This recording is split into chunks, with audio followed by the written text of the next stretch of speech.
Hello students, today we'll start with the chapter 2 of NCERT, that is sexual reproduction in flowering plants. So as you all know, flowering plants are angiosperms and a flower has four parts: sepals, petals, group of stamen called androecium and gynoecium, that is female reproductive organ. So first question in this chapter is, which era is considered as golden period of angiosperms? So you will study this in chapter 7 also, which era is called the golden period of angiosperms, and the answer to it is Cenozoic era. Cenozoic era. This question was asked in NEET exam, so I have written here. In this chapter, first we'll discuss the structure of androecium. First we'll discuss about androecium. Androecium is group of stamens. Stamen is also called microsporophyll. Stamen is also called microsporophyll because male gamete is formed in stamens. Male gamete is formed in the stamen. Microspore is male gamete, therefore it is known as microsporophyll. Phyll means leaf. One typical anther has two lobes. See, this is the structure of an anther. Stamen, this is the structure of an stamen. Each stamen has anther and filament. Each anther has two lobes, 1 and 2. Each anther has two lobes, that is, it is bilobed. The presence of two lobes is called, this condition is called dithecous. So anther is called dithecous because it has two lobes. This anther is the fertile portion in which pollen grains are formed, and this is the filament. This is not fertile. It is not involved in the formation of gamete. It is sterile part of the stamen.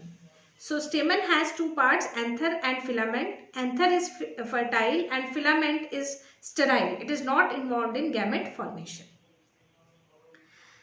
Anther has two lobes and this condition is called dithecous. Each lobe further has two sporangia. See, this is full one anther. Each anther has two lobes. Each anther has two lobes. This is one lobe and this is second lobe. And each lobe has two sporangia. So each lobe has two sporangia. Total number of sporangia present are 4. Therefore, this condition is called tetrasporangiate. So for anther we use two terms, dithecous and tetrasporangiate. Dithecous means it contains two anther lobes, and tetrasporangiate means each anther has 4 pollen sacs or 4 sporangia. Now exception to this condition is, sometimes only one anther lobe is present, that is anther is monothecous and bisporangiate. Monothecous means one lobe and one lobe has 2 sporangia. It occurs in China rose family, that is Malvaceae family. So exception for bisporangiate or exception for dithecous and tetrasporangiate condition is monothecous and bisporangiate anther present in China rose family. Other exception is only one lobe having one sporangia. That is monothecous and monosporangiate. It occurs in Aristhobium. Now, anther has tetragonal structure, means each pollen sac or each sporangia is present at the 4 corners. It has one microsporangia at each corner. Later on, microsporangia will be converted to pollen sac. When pollen grains are formed in this microsporangia, it is converted into pollen sac. So this is the details. This is the diagram showing the detailed structure of the anther. See, 2 lobes and 4 microsporangia. The outermost layer of the anther is called epidermis. It is called epidermis. This epidermis is made up of one layer of cell. See, these are one layer of single layer. This is made up of single layer of cell. Then is endothecium. After epidermis is present, endothecium. This endothecium is also single layered, made up of one layer of cells, but the cells present in endothecium are thick. They are thick. Next is middle layers. These wavy structure I have shown, this is middle layer. These are 1 to 3 in number. These middle layers are ephemeral, matlab they are short-lived.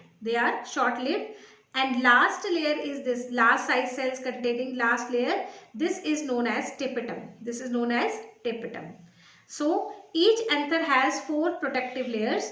One is epidermis, second is endothecium, then middle layers which are 1 to 3 in number, and last is tapetum.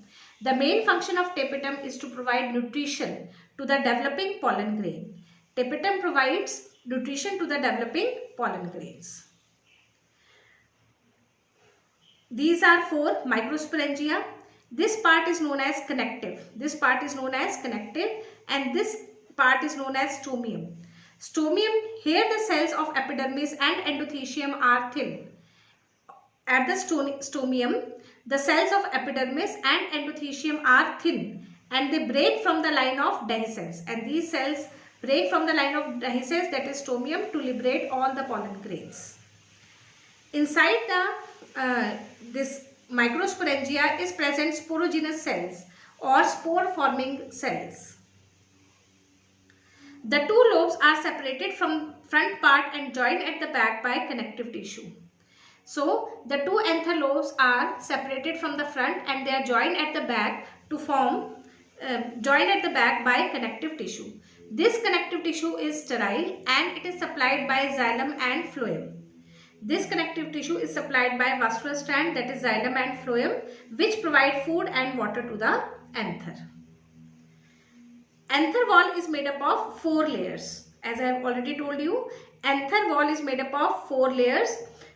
Outermost layer is epidermis, then is endothecium, next is middle layers, and last is tapetum. The function of first 3 layers are only protection and they help in dehiscence, that is release of pollen grain from the anther. What are the characteristics of an epidermis? Epidermis is made up of 1 layer of cell. In epidermis, the cells are living and thin. It is a protective layer. So, I repeat, what are the properties of cells present in epidermis? It is single layered, cells are living and thin, and it is a protective layer. Next is endothecium. It is a thick layer. It is made up of 1 layer of cells. These cells are dead at maturity. Mind you, these are dead at maturity. Initially they are living, later on they die. Thickening present is differential, means thickening is not uniform in case of endothecium. I earlier told you that the cells of endothecium are thick, but thickening is not uniform, it is differential, which is made up of alpha cellulose. Thickening is of alpha cellulose. Thickening is absent in stomium cells. Here the thickening is absent so that they can easily burst. Endothecium help in dehiscence from thin part, that is stomium, forming the line of dehiscence. Next is middle layer. Middle layers are made up of living cells. These cells are thin. 1 to 3 middle layers are present.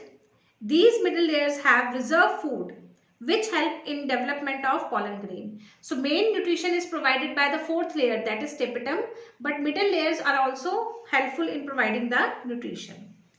They are consumed very earlier. They are short-lived. They are ephemeral. Ephemeral matlab they are consumed at the early stage. Last 4th layer is tapetum.